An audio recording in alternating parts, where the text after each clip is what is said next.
Bapak, Ibu, Saudara yang dikasihi Tuhan, Shalom. Tuhan yang penuh kasih hari ini memberikan kesempatan yang baik kepada kita untuk mendengarkan firman-Nya. Terlebih dahulu kita berdoa. Bapa, terima kasih Engkau telah memberikan kepada kami istirahat semalam. Pagi ini kami akan mendengarkan firman-Mu.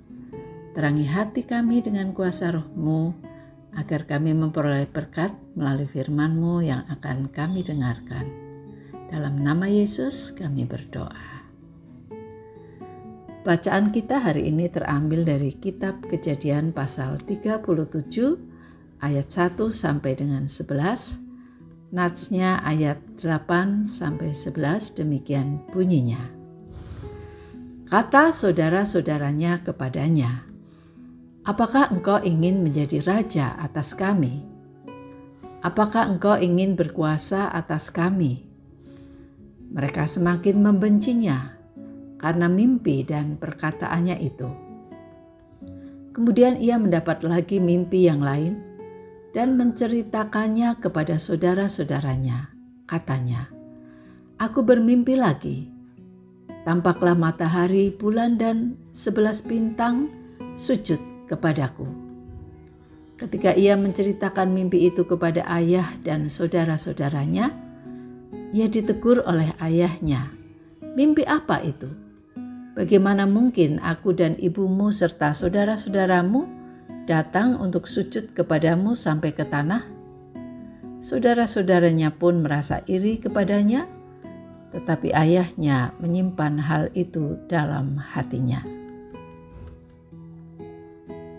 Bapak, Ibu, Saudara yang dikasihi Tuhan Yesus Kristus, jujur berarti lurus hati, tidak berbohong, tidak serong. Kita dapat berkata jujur tentang diri kita sendiri maupun tentang orang lain. Hidup jujur merupakan suatu kehidupan yang sangat penting.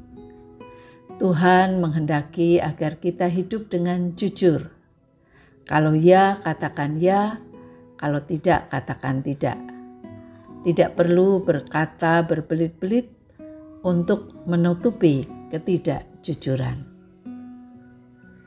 Namun dalam kehidupan kita saat ini, sangat jarang diketemukan orang yang benar-benar hidup dengan jujur sampai kedalaman hati.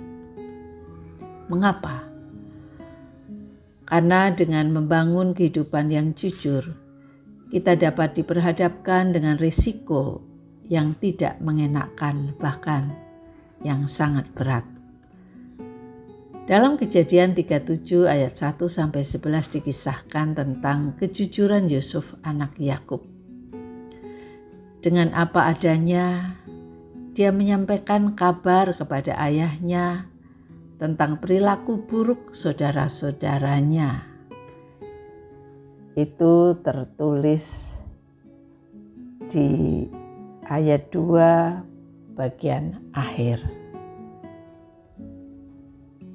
Dia berkata demikian tentu dengan tujuan supaya ayahnya mengetahuinya dan memberikan teguran dan nasihat kepada mereka. Dengan jujur tanpa tujuan menyombongkan diri, Yusuf menceritakan mimpi-mimpinya kepada saudara-saudara dan ayahnya.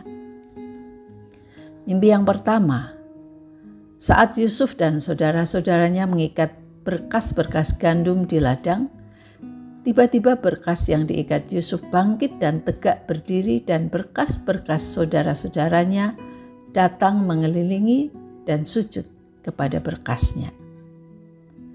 Mimpi yang kedua, tampaklah matahari, bulan, dan 11 bintang sujud kepadanya. Mimpi-mimpinya merupakan nubuat atau visi Tuhan tentang masa depan yang akan terjadi atas dirinya dan keluarganya. Dari mimpi-mimpinya, Tuhan mau menunjukkan bahwa di masa depan, Yusuf akan menjadi orang besar, melebihi orang tua dan saudara-saudaranya, bahkan mereka akan menghormatinya dan akan sujud menyembah kepadanya. Ya, tentu secara fisik. Namun bagaimana respon mereka atas mimpi-mimpinya tersebut? Saudara-saudaranya menjadi benci dan iri kepadanya. Ayahnya heran dan hampir tidak percaya, namun kemudian menyimpan hal tersebut di dalam hatinya. Bapak, Ibu, Saudara yang dikasihi Tuhan, Tuhan Allah kita juga adalah Tuhan yang jujur dan benar. Hal-hal buruk dan baik, salah dan benar ditulis dalam Alkitab.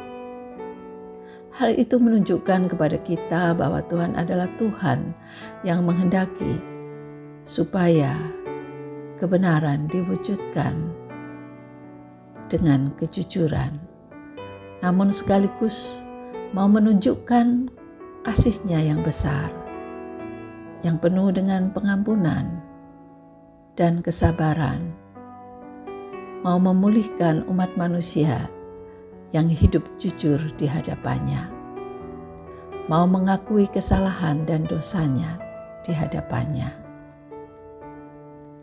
Marilah kita terus membangun kehidupan yang jujur, sekalipun kita dapat diperhadapkan dengan risiko yang berat. Tuhan berkenan kepada orang yang jujur, lurus hati, tidak serong, yang pada akhirnya Tuhan akan memberikan yang lebih baik kepada kita, jauh lebih indah daripada risiko yang harus kita hadapi atau jalani atas kejujuran kita. Amin. Mari kita berdoa. Terima kasih Tuhan atas firman-Mu. Tolonglah kami untuk senantiasa hidup jujur dalam kehidupan sehari-hari. Dalam nama Tuhan Yesus kami berdoa. Amin. Demikianlah renungan kita. Tuhan memberkati Bapak, Ibu, Saudara sekalian.